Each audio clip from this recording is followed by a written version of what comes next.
Assalamualaikum warahmatullahi wabarakatuh. Berjumpa dengan saya Nanang Arifin dari Madrasah Aliyah Negeri Kota Blitar. Mari kita buka pertemuan kali ini dengan bacaan basmalah. Bismillahirrahmanirrahim. Anak-anakku, kemarin kita sudah membahas tentang divisi Bryophyta, tumbuhan lumut. Kita juga sudah membahas tentang divisi Pteridophyta, tumbuhan paku. Dan saat ini yang kita bahas pada insyaallah pertemuan terakhir di bab plantae itu adalah divisi Spermatophyta, tumbuhan biji. Contohnya mangga, dia berkembang biak dengan biji. Kita saat ini membahas tentang biji. Apa tujuan pembelajarannya? Ada dua tujuan pembelajaran. Yang pertama adalah siswa dapat menjelaskan struktur akar, batang, dan daun tumbuhan biji. Yang kedua, siswa dapat menjelaskan klasifikasi pengelompokan tumbuhan biji. Kalau kemarin kita sudah membahas tentang ciri-ciri dari tumbuhan biji. Tumbuhan biji itu ada sawi, ada kelapa, markisa, kedondong, kurma, pisang. Ada lagi pakis haji, pinus, dan lain sebagainya. Nah, anak-anakku, Spermatophyta itu berasal dari dua kata. Dari bahasa Yunani, yang pertama sperma, itu artinya biji. Yang kedua pita, tumbuhan. Artinya Spermatophyta adalah tumbuhan yang bergerak dan yang berkembang biak dengan menggunakan biji. Di dalam biji ini sebagai alat reproduksi, di dalamnya ada lembaga atau embrio yang merupakan calon individu baru. Ini adalah embrio dalam biji sebagai calon individu baru. Nah, di sini kita akan membahas tentang struktur tumbuhan biji. Ada tiga struktur yang akan kita bahas. Yang pertama adalah akar. Ini akarnya. Yang kedua yang kita bahas adalah batangnya. Kita bahas batangnya. Jadi kita akan membahas juga daunnya. Nah, kita akan membahas pertama akar. Bagaimana akar pada tumbuhan biji? Akar pada tumbuhan biji ada yang serabut, ada yang tunggang. Ini serabut. Apa itu akar serabut? Dari pangkal akar muncul banyak akar-akar pokok. Kalau akar tunggang seperti ini. Dari pangkal batang ini muncul satu akar pokok. Berarti tumbuhan biji itu ada yang berakar tunggang, ada yang berakar serabut. Akan terdiferensiasi bagian dalamnya, salah satunya menjadi epidermis, korteks, silinder pusat. Yang isinya atau steleisnya itu xilem. Xilem itu adalah yang mengangkut air dari akar ke daun, dan phloem mengangkut hasil fotosintesis dari daun ke seluruh tubuh tumbuhan. Nah, ini yang bagian paling luar itu adalah epidermis. Jadi bagian ini korteks. Lalu ada stele stele itu kata lainnya adalah silinder pusat.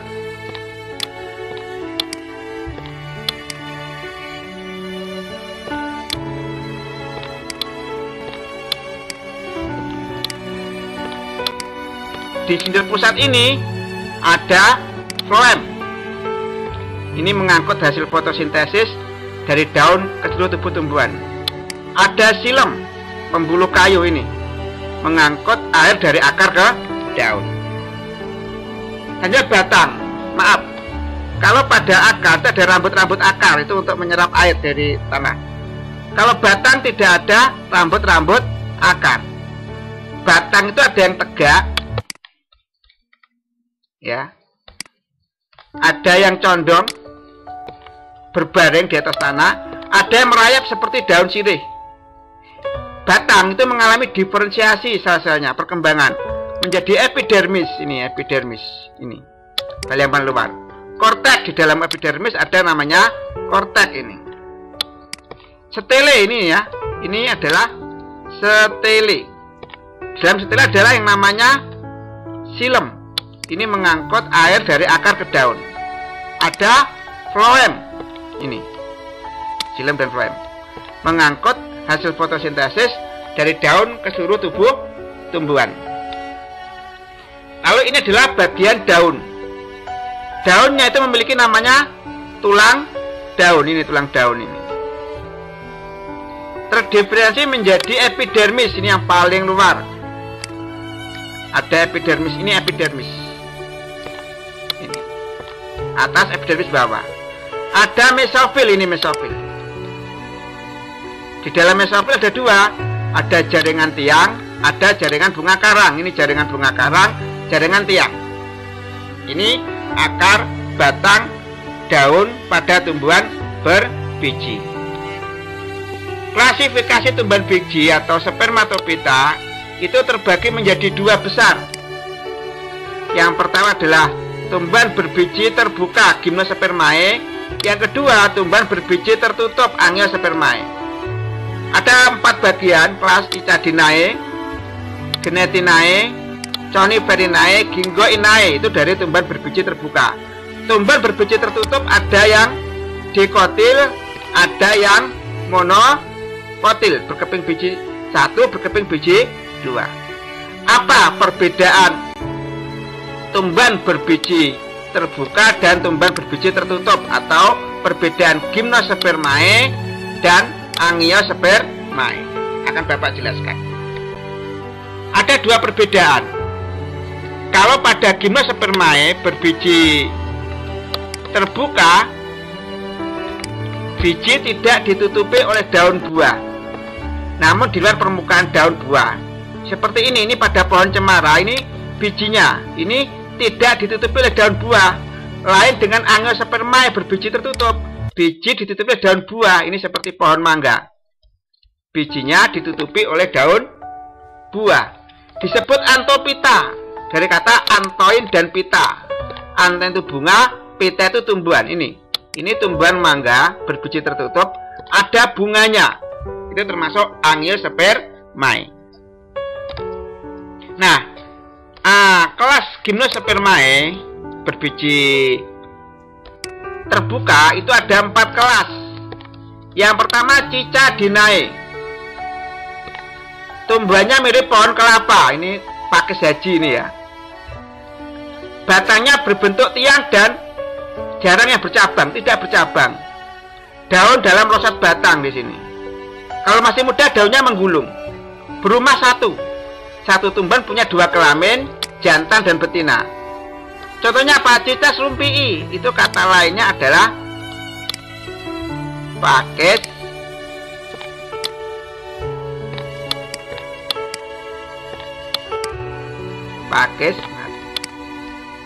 haji. Nama lokalnya, nama latinnya Cicas rumpii. Nah, yang kedua kelas Ginkgoinae.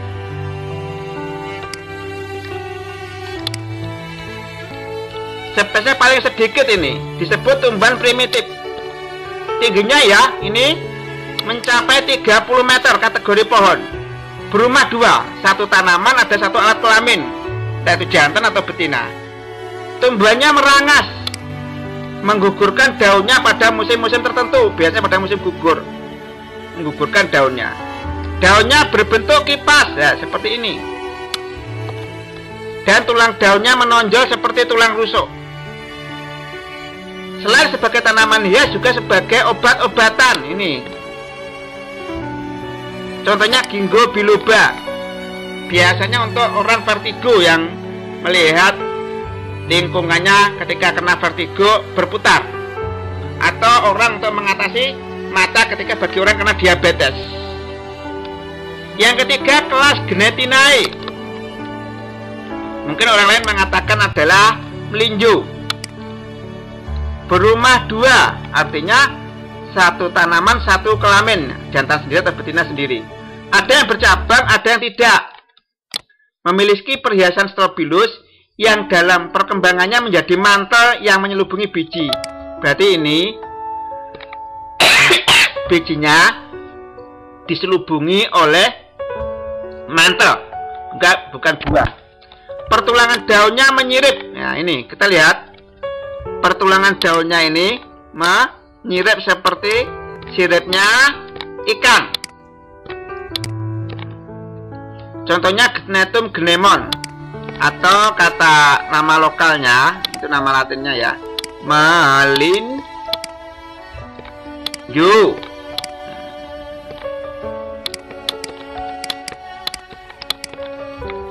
Nah, selanjutnya kelas yang keempat, terakhir dari Gymnospermae, kelas Coniferinae. Nah, biasanya pohon melinjo, pinus itu ya. Contohnya ini, pohon cemara, pohon pinus. Batangnya besar dan berkayu. Daun berbentuk seperti jarum. Nah, ini daunnya berbentuk seperti jarum. Berumah dua atau satu. Ada tanaman yang punya dua kelamin, ada tanaman hanya punya satu kelamin. Strobilus vita, ini Strobilus betina, ini betina ya, lebih besar daripada Strobilus jantan.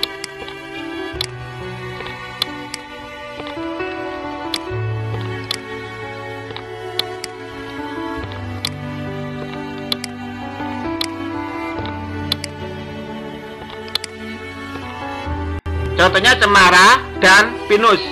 Apa perbedaan pohon cemara pohon pinus? Ini adalah, maaf, ini kebalik.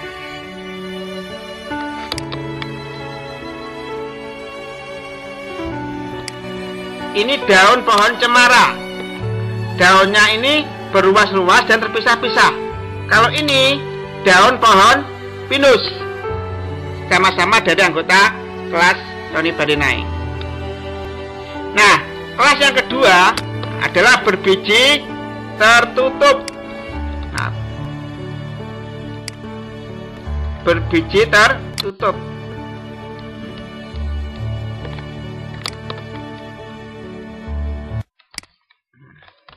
Ada dua kelas, dikotil, monokotil. Apa perbedaannya? Dikotil itu hanya punya satu kotiledon. Maaf, kalau dikotil dua kotiledon. Kalau monokotil ini hanya punya satu kotiledon atau berkeping biji satu, dua berkeping biji satu. Pada dikotil, pertulangan daunnya menyirip atau menjari. Ini menyirip, seperti siripnya ikan. Kalau pada tanaman monokotil, pertulangan daunnya sejajar atau melengkung. Ini sejajar. Kita lihat tanamannya. Pada tanaman pohon kelapa, tanaman jagung, padi, itu pertulangan daunnya akan sejajar. Kalau dikotil, pertulangan daunnya ini adalah menyirip.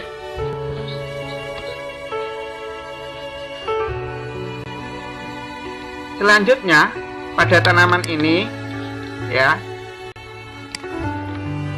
ada kambium. Untuk panah dikotil ini kambiumnya.